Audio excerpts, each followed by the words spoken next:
오늘까지 왕이 되는 길이라는 제목으로 하나님 말씀 세 번째 시간 마지막입니다. 왕이 되는 길 제목으로는 마지막으로 말씀을 전하고 빨리빨리 진도가 나가야 되겠죠. 자, 사울이 왕 되는 길로 나아가는 그 과정에는 첫째 상실의 시간이 있었다고 말씀을 드렸습니다. 그래서 그 상실된 것을 찾으려고 헤매는 그런 시간이었습니다. 두루두루 찾아보았으나 찾지 못했다고 말씀하고 있죠. 우리 인생 가운데도 상실의 아픔이 있을 때에 섣부르게 그 고난과 상실에 대해서 판단하거나 또는 해석하지 말고 좀 더 길게 봐야 한다는 것입니다. 왜냐하면 상실이 상실로 끝나지 않고 고난이 고난으로 끝나지 않고 새로운 인생의 전환점, 터닝 포인트가 될 수 있기 때문입니다. 전화위복이 될 수 있기 때문이죠. 하나님은 모든 것을 합력하여서 선을 이루어 가시기 때문입니다. 자, 두 번째는 이 상실의 사건을 통하여서 새로운 만남을 경험하게 된다고 말씀드렸어요. 그 고난을 통과하면서 그동안 내 옆에 있었던 사람에 대한 재발견이 이루어지는 겁니다. 재발견. 사울의 경우에는요, 암나기 찾으러 이제 함께 찾아 나선 이 사환이 이렇게 좋은 사람이었나 싶을 정도로 그 사환에 대한 재발견을 하게 되는 것을 볼 수 있습니다. 어떤 사람을 만나느냐에 따라서 인생이 달라질 수 있는데 사울 곁에 이렇게 주인보다 더 주인을 생각하는 사람이 있었다는 것이 큰 은혜이죠. 자, 요즘 우리가 말씀 묵상 어디를 하고 있습니까? 욥기 하고 있잖아요. 욥기. 욥기를 보면은요, 욥 주변에는 그리 좋은 친구들이 없었던 것 같습니다. 욥의 슬픔을 함께 슬퍼해주고 함께 울어줄 수 있는 친구가 없었어요. 오히려 새 친구들이 욥에게 와가지고 이상한 소리나 틱틱하고 가고 오히려 욥의 마음을 더 힘들게 했어요. 전혀 위로가 되지 못합니다. 심지어는요, 자기 부인도 욥을 버리고 떠나버립니다. 내가 어려워지면 진짜 좋은 친구인지 아니면 겉으로만 좋은 척 했는지 다 드러나게 돼요. 진짜 어려워질 때에 위로해주고 함께 있어주고 곁을 지켜주는 친구가 좋은 친구죠. 그런데 어려움이 있기 전에는요, 잘 몰라요. 어려워봐야 진짜 의리 있는 사람인지를 알 수가 있어요. 오늘날 믿음의 사람들이요, 의리라는 것을 눈꽃만큼 찾아볼 수도 없어. 참 가슴 아픈 일이죠. 사울 곁에는요, 지금 어려운 상황에서 마음을 나눌 수 있는 지혜롭고 헌신적인 사환이 있었다는 거예요. 사환. 우리 광일교회 성도님들도 서로를 향한 좋은 믿음의 동역자가 되어줄 수 있기를 소망합니다. 함께 하나님을 믿는 좋은 동역자가 있고 좋은 믿음의 공동체가 있다는 것은요, 정말 힘들고 어려운 상황에 처하게 되면 그 가치가 딱 드러나게 되어 있어요. 내가 힘들고 어려울 때에 내가 좋은 공동체 안에 소속되어 있는 사람은요, 위로를 받아요. 힘을 얻어요. 그 형제와 자매들의 그 위로와 또 격려를 통해서 힘을 얻게 된다는 것입니다. 그러나 설령 내 곁에 아무런 친구가 없어도, 그래서 너무 힘들고 지쳐도 하나님이 항상 함께 하심을 믿으시기를 바랍니다. 욥이 고난을 겪자 주변에 위로가 되고 도움이 되는 사람이요, 아무도 없었어요. 아무도. 그러나 욥은 끝까지 누구를 붙들고 씨름하죠? 하나님 붙들고 하나님과 씨름하다가 인생이 역전되는 것을 볼 수가 있어요. 욥이 막 힘들고 어려워서요, 계속해서 막 못 살겠습니다. 난 죽고 싶습니다. 자살하고 싶습니다. 막 이런 이야기를 해도 다 그것은 누구 앞에서 한 것입니까? 하나님 앞에서 한 거예요. 하나님 앞에서. 끝까지 하나님 앞에서 씨름하는 거예요. 그러다가 인생이 역전됩니다. 마지막으로 세 번째, 이제 오늘 말씀 본격적으로 나누려고 합니다. 사울이 지금 상실의 어떤 인생의 길에서 왕으로 나아가는 과정을 바라볼 때에 우리가 배워야 되는 것이 무엇일까요? 이 과정을 통해서 우리가 좀 배워야 될 것이 있어요. 그냥 그랬나 보다. 그냥 낙이 좀 잃어가지고 경제적으로 많은 손실이 있었나 보다. 그리고 그 낙이 찾으려고 헤맸나 보다. 이게 아니에요. 여기 이 안에 메시지가 있다는 거예요. 우리에게 하나님께서 가르쳐 주시길 원하시는 메시지가 있어요. 자, 사울은 잃어버린 암나귀들을 찾아 헤매다가요, 결국에는 사무엘 선지자를 만나고 기름 부음을 받게 됩니다. 그런데 이 과정을 살펴보면 사울이 자기 자신이 가지고 있었던 인생의 전제를 내려놓는 것을 볼 수가 있어요. 인생의 전제가 있어요. 사람들마다 자기 자신이 가지고 있는 개똥 철학이라는 것이 있거든요. 자기가 인생을 경험하면서 나도 모르게 붙들고 있는 개똥 철학이 있어요.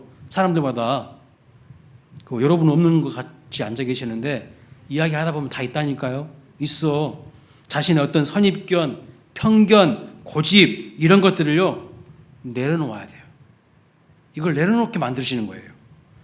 사울은 지금 사무엘상 9장의 내용을 자세히 보면요 상당히 어떤 기질과 성향의 사람이냐면 완벽주의적인 성향이 있어요. 그래서 잃어버린 암나귀들을 찾아다닐 때도 보면 아주 그냥 샅샅이 두루두루 살펴보지 않습니까? 여러분 누가 암나귀 잃어버렸다고 40km를 헤매고 다닙니까? 40km를 그 엄청난 거리를 누가 두루두루 살펴보면서 다닙니까? 그러니까 이런 것을 보면요 사울은 완벽주의적인 성향이 있어요. 성실해요. 아버지가 이야기한 것 최대한 다 순종하고 지키려고 책임감도 있어요. 그런데 여러분 이런 사람들에게 약점이 있어요. 이런 사람들은요 남에게 잘 안 물어봐요.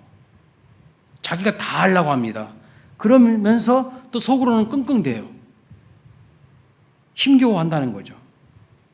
그런데 도저히 찾고 또 찾아도 안 되잖아요. 한계에 부딪히는 이유가 뭘까요, 여러분? 한계에 부딪혔다는 것은요 거기에 사인이 있어요. 하나님의 뜻이 있다고요. 뭐냐면 내 힘으로 하지 말라는 거예요. 자기 혼자서 다 할 수 있을 것 같다는 그 교만함을 좀 내려놓아야 돼요. 그래서 이제부터는 네 힘으로 하지 말고 다른 사람에게 도움을 구해보고 물어보기도 하고 하나님께 기도도 하라는 뜻에서 한계에 부딪히게 만드는 것입니다. 자기가 생각하는요 그 전제를 좀 내려놓을 필요가 있다는 거예요. 최선을 다했는데도 안 되는 사람들이 있어요. 여러분 열심히 안 사는 사람 있습니까? 이 땅에서 열심히 안 사는 사람이 있어요? 다 열심히 살아요. 근데 인생은요 열심만으로 안 돼요. 최선만으로 안 되는 게 있어요. 왜 안 될까요? 자기가 붙들고 있는 것이 있거든요. 그 전제를, 그 개똥 철학을요, 그 고집을요, 자기의 편견을요, 자기 선입견을요 내려놓지 않기 때문에 안 되는 거예요. 최선을 다했음에도 불구하고 인생이 안 풀려지는 사람들은요 자기에게 내려놓아야 될 전제, 그것을 정말 내려놓을 필요성이 있다는 거예요. 여러분 사막에서 자동차가 모래구덩이나 모래늪에 빠지면 어떻게 해야 한다고 혹시 이야기 들어보신 적 있습니까? 어떻게 해야 하는지? 사막을 건너는 6가지 방법이라는 책이 있어요. 스티븐 도나휴라는 분이 쓴 책인데 거기에 보면요 사막을 이렇게 자동차가 가다가 모래늪이나 모래구덩이에 이렇게 빠지게 되면 어떻게 해야 되는가? 가장 쉬운 방법이 뭐냐면요 타이어의 바람을 일단 빼라고 합니다. 타이어의 바람을 빼라고 하는 거예요. 바람이 잔뜩 들어간 상태에서는요 나올 수가 없다는 거예요. 그래서 오히려 바람을 빼면 빠져나올 수가 있어요. 그런데 잘 모르는 사람들은 반대로 해요. 반대로. 바람을 더 넣어야 되는 줄 알아요. 그리고 엑셀을 더 힘있게 밟거나요 지렛대로 차를 들어 올려서 빠져나가려고 합니다. 그러나 그렇게 하면 할수록 더 깊이 모래속으로 빠져 들어간다는 것이죠. 우리 인생에도 사막에 빠지는 그런 어려움을 경험할 때가 많이 있습니다. 문제 속에 나오려고 반보동 칠수록 그냥 문제 속으로 더 빨려 들어가는 거예요. 더 복잡해지고 더 막 문제가 꼬이는 경우가 엄청 많아요. 그런데 누군가가 좀 도와주면 금세 벗어날 수 있을 것 같은데 오히려 또 그 사람이요 더 문제를 복잡하게 만들고 힘들게 만드는 일들도 있습니다.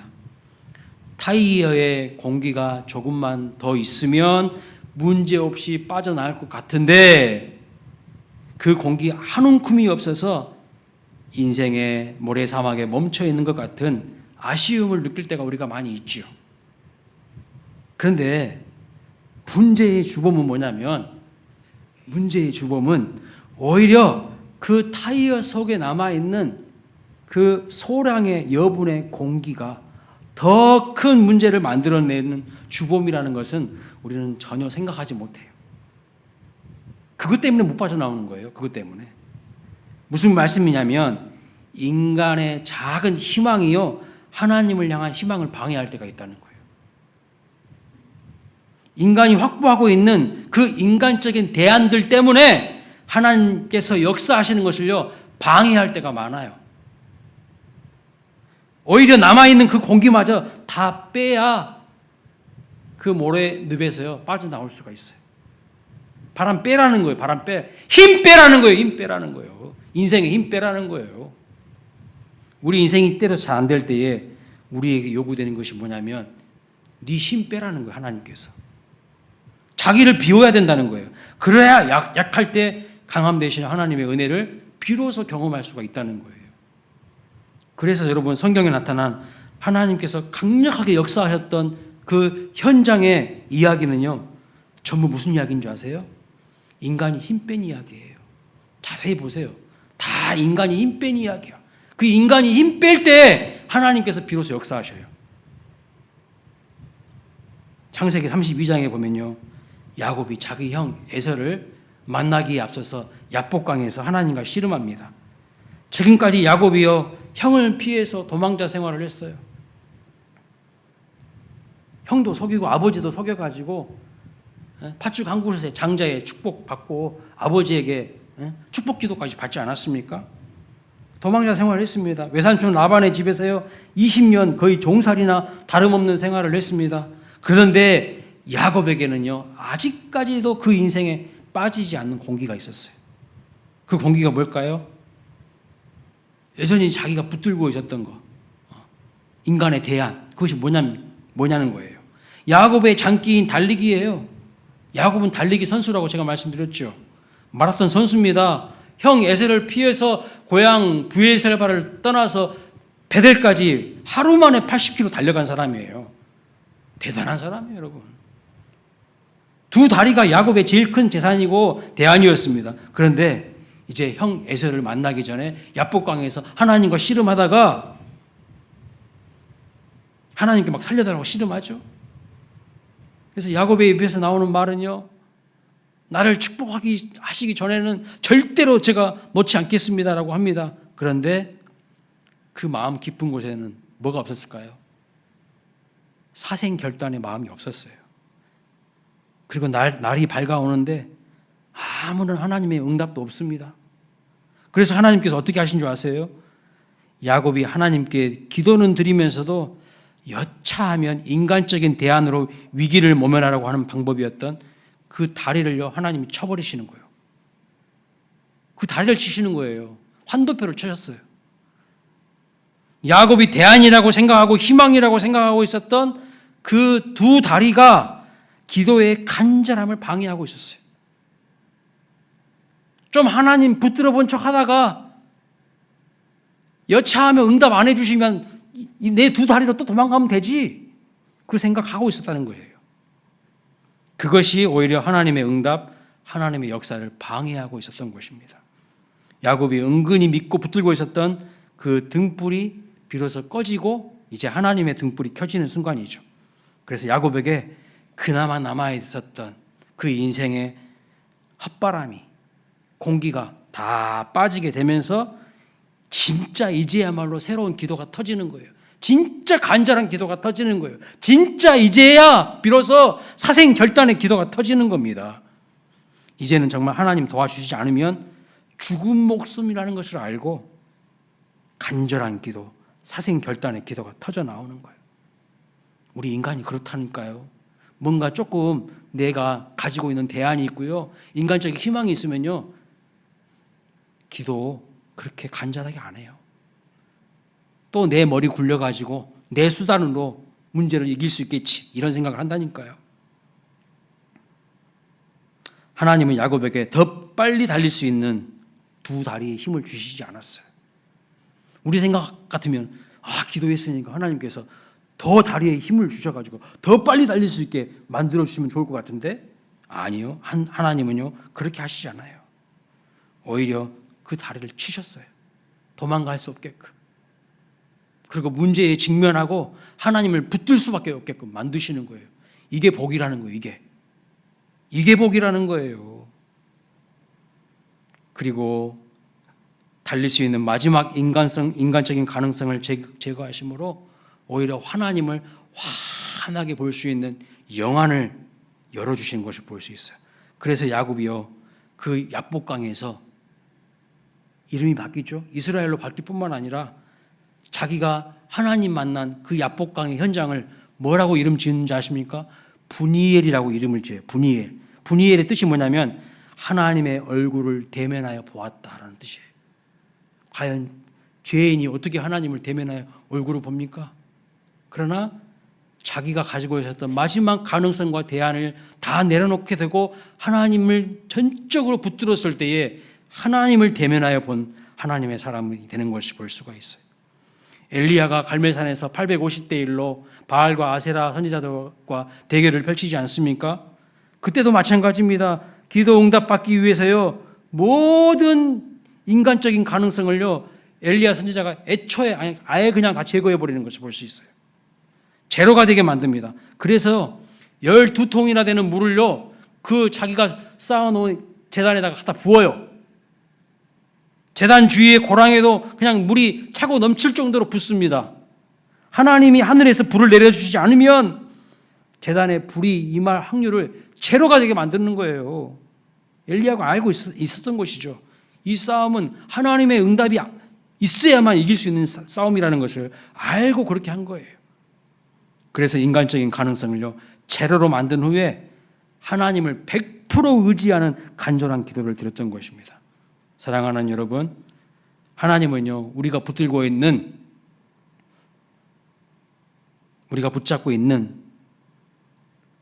그런 것들 다 내려놓기를 원하십니다. 하나님 외의 가능성에 그냥 물을 부어버리길 원하시는 거예요.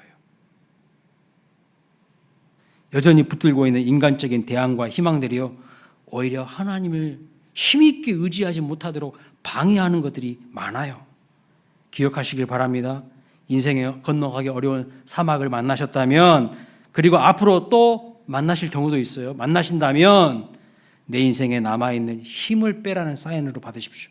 힘 빼야 돼요. 타이어에 남아있는 그 바람이요, 다 빼야 돼요. 그래야 그 구덩이에서 나올 수가 있어요. 그래야 깊은 인생의 수렁에서 다시 나올 수 있다는 것을 믿으시기 바랍니다. 자, 5절 6절 말씀을 보면 사완이 사울에게 제안합니다. 지금까지 열심히 찾아봤는데 안 보이니까 이 근처에 존경받는 하나님의 사람이 계시는데 그분한테 가서 한번 물어보자고 이야기를 합니다. 내 열심 가지고 끙끙거리는 것보다는 누군가에게 물어보는 것이 문제를 쉽게 풀고 해결할 수 있는 방법이 될 수 있다는 것이죠. 여러분, 어떤 분들은요, 못 물어보시는 분들이 있어요. 자존심이 아주 강하신 분들이 있어요. 자존심 타령하면 절대 안 돼요, 여러분. 요즘은 젊은 사람들에게 많은 것을 배워야 되는 시대입니다. 죄송합니다. 여기 앉아 계신 우리 나이 많으신 어르신들, 죄송합니다. 요즘에는요, 젊은 사람들한테 배워야 되는 시대예요. 내가 나이가 몇 살인데 시퍼렇게 젊은 것들한테 배워 자존심 부리면요, 도태돼요. 10년, 20년 전만 해도요, 후배들은 선배들에게 무조건 많이 배워야 했습니다. 그런데 지금은요, 부모님들이 자식들한테 배우는 시대예요. 내가 어른이라고 자존심 부리면 시대에 뒤떨어진 사람 되기 쉽습니다. 자기 고집 내려놓아야 됩니다. 저희 어머니 80 다 되셨는데요, 저한테요, 컴퓨터 어떻게 하는지, 스마트폰 어떻게 하는지 계속 물어보시고 배우셔요. 코로나19가 와서 학교도 비상이고 교회도 비상이었지 않습니까? 온 세상이 비상이었죠. 학교에서는 나이 드신 경험 많으신 선생님들이요, 갑자기 온라인으로 수업을 진행하고 막 줌을 해야 되고 방송을 송출해야 하면서 너무나도 급작스럽게 바꿔진 그 교육 환경을 따라가지 못해서요, 많은 분들이 명퇴해 있습니다. 도저히 못 따라가는 거예요. 이제 나이 드신 선생님들이요, 젊은 선생님들에게 배워야 되는데 자존심 상하거든. 교회도 마찬가지입니다. 제가 부목사로 사역할 때 제자 훈련을요, 줌으로 하다가, 왜냐하면 교회에서 모이지도 못하겠잖아요. 줌으로 하다가 제가 광일교회로 부임했어요. 교육 자료요, 다 PPT로 하나하나 다 만들어야 됐습니다.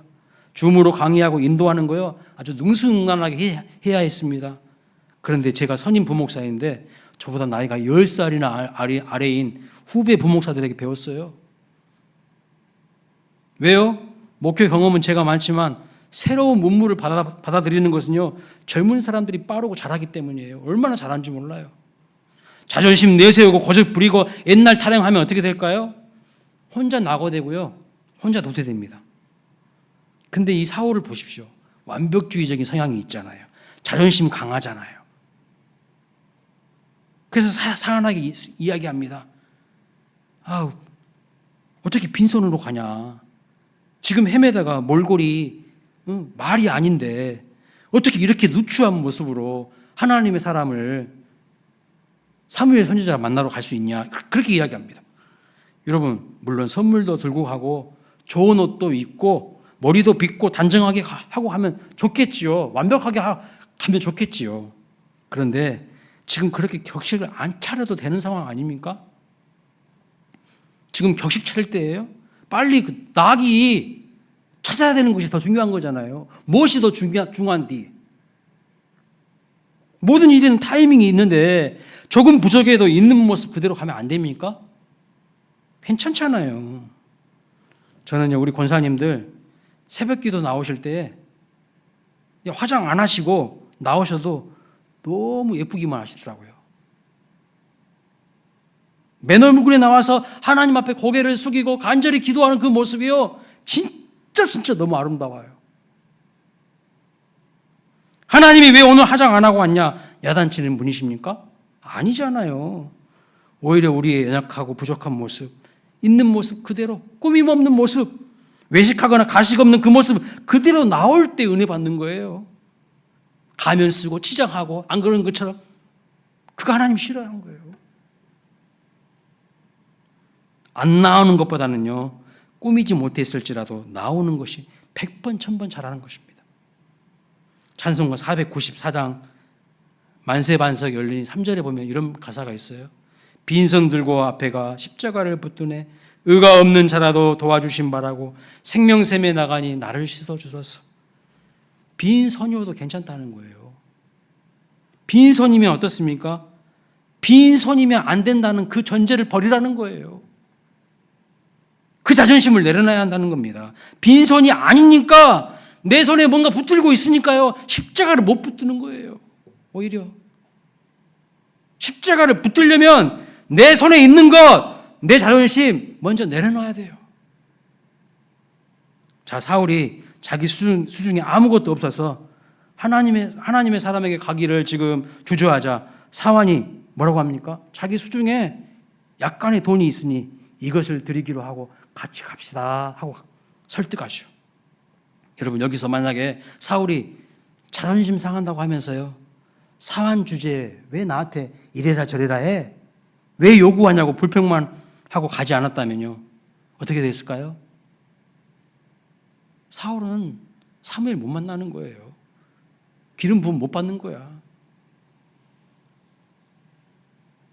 하나님께서 일하시는 방식도요, 많은 경우에 우리의 상식과 우리의 이성을 초월해서 하셔서 일하실 때가 있어요. 도저히 답답한 상황에서 길이 안 보이는데 하나님은요, 우리가 생각하는 그 전제를 뛰어넘어서 일하실 때가 있어요. 근데 우리는 전제를 내려놓지 못해요. 자기 스타일 고집을 버리지 못합니다. 그래서 순종을 못해요. 그래서 순종을 못하는 거예요. 정말 하나님의 은혜를 경험하기를 원하신다면요, 내 손에 쥐고 있는 것들을 내려놓을 필요가 있어요. 그래야 하나님이 내 손에다가 복을 주시거든요. 내 손에 계속 뭔가를 붙들고 있으니까 하나님이 복 주고 싶어도 못 주시는 거예요. 정말 자기 스타일과 자존심을 내려놓고 하나님의 은혜를 사모하는 마음으로 나아갈 수 있는 우리 모두가 되시길 축복합니다. 사울은요, 왕이 되기 전에는 그래도 이렇게 좋은 사안이 자기 옆에서 충성스럽고 신실하게 일을 하니까 자기 고집, 자기 자존심, 자기가 붙들고 있는 전제 다 있었지만 그거를 내려놓습니다. 그러나 왕이 된 이후에는 어떻게 바뀐 줄 아세요? 이런 사안이 사울 옆에 없었던 것 같아요. 그래서 점점 사울이요, 자기 생각에 갇혀서 사는 사람으로 바뀝니다. 하나님이 말씀하셔도 안 들어요. 자기 계획, 자기 자존심, 자기 성격, 자기 전제를요 못 버립니다. 그래서 나중에 사울이 성격 파탄자가 되고 미친 사람처럼 되지 않습니까? 나중에는요 접신까지 해요. 결국 자살로 인생 끝냅니다. 여러분, 하나님의 은혜를 경험하기를 원하십니까? 하나님의 살아계심을 경험하기를 원하십니까? 빨리 자기 자아를 내려놓고 자기 전제를 내려놓을 줄 아는 훈련을 해야 되는 것이죠. 성경에 보면요, 대표적으로 안 좋은 방향에서 고집이 센 사람이 있어요. 누굽니까?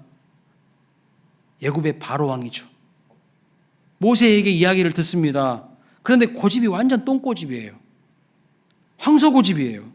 모세의 말을 안 들어서 계속적으로 그 애굽에 막 강력한 재앙이 임하는데도 이스라엘 백성들은 안 보냅니다. 모세가 하나님의 말씀 듣고 가가지고 바로왕 앞에서 하나님의 백성들 출애굽 시켜달라고 이야기했잖아요. 근데 바로가 말 안 듣거든요. 듣는 척도 안 해요.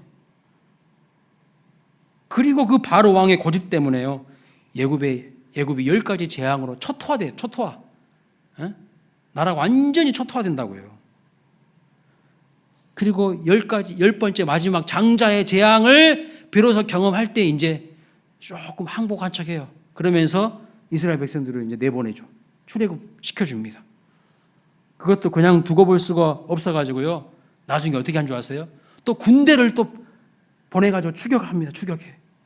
그런데 홍해에서 다 수장되어서 죽게 되죠. 강팍한 그 마음과 성격이 나라를 망치게 한 것을 볼 수가 있어요. 바로의 그 강팍한 마음, 그 똥꼬집이요, 나라를 망치게 한 거야.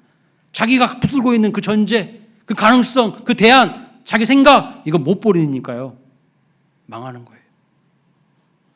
신약 성경에 보면 사도행전 10장에 비슷한 사람 케이스가 나와요. 백부장 고넬료가 등장하는데, 백부장 고넬료가 기도하는 중에 베드로를 너희 집에 초대하라는 하나님의 말씀을 듣게 돼요. 기도하는 중에. 그런데 이 베드로도 기도하다가 환상을 봐요. 환상을 봐. 하늘에서 뭐가 내려오죠? 큰 보자기가 내려오는데 그 보자기 안에 들여다봤더니 4발 가진 짐승과 기어다니는 것과 공중에 나는 것들이 있었어요. 그리고 음성이 들리죠. 그것들을 잡아먹으라. 음성을 듣습니다. 여러분, 그 보자기에 있었던 것들은 한마디로 말씀드리면 뭐죠? 뭘 의미할까요? 뭘 의미합니까? 부정한 것들이에요. 성경의 구약 성경에 보면 부정한 짐승들에 대해서 말씀하고 있어요. 그런데 그것들을 잡아먹으라는 거예요. 무슨 뜻일까요? 이게 무슨 의미일까요? 너희가 부정하다고 생각하는 이방인들에게도 나아가서 복음 전해라, 이 뜻이에요. 원래 유대인들이 가지고 있는 전제가 뭡니까? 그들의 패러다임이 뭐예요? 그들이 강력하게 붙들고 있었던 사상이 뭡니까? 유대인들은 선민이고 우리는 선택받은 하나님의 백성이고 이방인들은 개돼지야. 상종도 하지 않았어요. 겸상도 안 했어요. 이방인들은 지옥의 땔감들이지 뭐, 이렇게 생각했다니까요. 근데 하나님이요, 그런 패러다임과 그런 전제를 다 깨부수라는 거예요. 사도행전 10장 15절 말씀 보면 이렇게 말씀하시죠. 하나님께서 깨끗하게 하신 것을 네가 속되다고 하지 말라 하더라. 이러한 하나님의 음성을요, 베드로가 들어요. 베드로가 듣는다고요. 너희들이 가지고 있는 전제 버리라는 거예요. 그 전제가 복음의 장애물이라는 것이죠. 그런 생각들이 부흥을 가로막고 있다는 것입니다. 오늘 우리도요, 굉장히 그럴듯하고 인간적이고 상식적이고 합리적인 것 같아 보이는 주장들, 그것들을 붙들고 그것이 진리인 것처럼 이야기할 때가 있어요. 그 진리 아니에요. 그냥 상식적인 것이지, 합리적인 것이지. 그런데 과연 그런 것들이 하나님의 뜻에 합당한 것일까요? 오히려 부흥의 걸림돌이 될 때가 많아요. 그런 것들이 하나님의 뜻을 가로막고 만나야 할 사람들을 만나지 못하게 할 때가 많다는 거예요.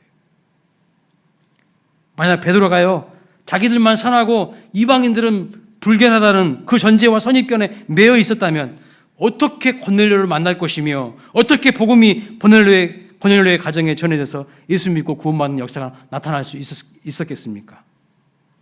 그러나 고넬료가요, 하나님의 사자를 통해서 주신 음성을 듣고 순종하여서 사람들을 베드로에게 보내요. 베드로를 모시러 갔습니다. 마침 베드로도 그 환상을 봤잖아요. 그 환상을 보고 이것이 무슨 뜻인가 고민하고 있을 때에 성령의 음성을 듣게 되고 고넬료가 보낸 사람들을 따라서 고넬료의 집으로 가게 되고 고넬료와 베드로가 만나게 되는 거예요. 기가 막히죠? 그래서 사도행전 10장 19절과 20절 말씀 한번 보겠습니다. 읽어볼까요? 시작. 베드로가 그 환상에 대하여 생각할 때에 성령께서 그에게 말씀하시되 두 사람이 너를 찾아 일어나 내려가 의심하지 말고 함께 가라. 내가 그들을 보내었느니라 하시니. 아멘입니다. 사랑하는 여러분, 오늘 우리가요, 어떤 것에 고집을 부리고 있다면 그 고집이 정말 하나님의 뜻인지를 잘 살펴보셔야 됩니다. 그렇지 않고 단순히 내가 세워놓은 전제, 경험, 자존심, 그것을 내려놓을 수 있어야 진정한 만남과 진정한 복이 임하는 것을 볼 수가 있어요. 내가 과거에 어떤 사건을 경험했어요. 어떤 분은요, 그 몇 가지 사건을 일반화시켜가지고요, 진리인 것처럼 이야기해요. 그런 거 잘못된 겁니다. 고정관념이에요. 편견이에요. 전제를 내려놓고 내 편견을 내려놓았더니 사울이요, 사무엘 만나게 되는 거예요. 고넬료와 베드로가 만나게 됩니다. 그리고 사울은 왕이 되고요, 고넬료의 가정은 예수 믿는 가정으로 변화가 되는 것이죠. 말씀을 마치겠습니다. 하나님은요, 우리에게 좋은 만남을 주시기를 정말 원하십니다. 그 만남을 통해서 복을 주시기를 원하십니다. 그런데 내 상식과 편견과 전제를 내려놓아야 된다는 거예요. 인간적인 가능성과 그 붙들고 있는 대안들이 오히려 하나님의 응답을 방해할 때가 있어요. 하나님의 역사를 방해합니다. 그것들을 제거하라는 거예요. 그것들을 제거하라는 거. 내 그놈의 자존심을 좀 내려놔야 될 필요가 있어요. 남아있는 타이의 바람을 마저 빼셔야 돼요. 힘을 빼야 된다는 거예요. 인간적인 힘을 빼야 된다는 거예요. 약해져야 하나님이 일하신다니까요. 약할 때 강함되시는 하나님이에요. 그때 비로소 길이 열리고 하나님의 역사하심이 나타나게 되는 것이죠. 그럴 때 우리는 뭘 경험하게 되냐면 분이엘의 하나님을 경험하게 되는 거예요. 하나님의 얼굴을 대면하여 볼 수 있는 사람이 되는 겁니다. 그래서 하나님께서 야곱의 환듯배 치신 것은요, 그것은 복이에요. 그 인간적인 가능성 내려놓으니까요, 비로소 야곱이 이긴 자로, 승리자로, 이스라엘로 바뀌었고 분이엘의 하나님을 보게 된 것이죠. 모두가 우리 이런 축복과 이런 은혜를 누릴 수 있기를 주님의 이름으로 축복합니다. 아멘. 우리 기도하겠습니다.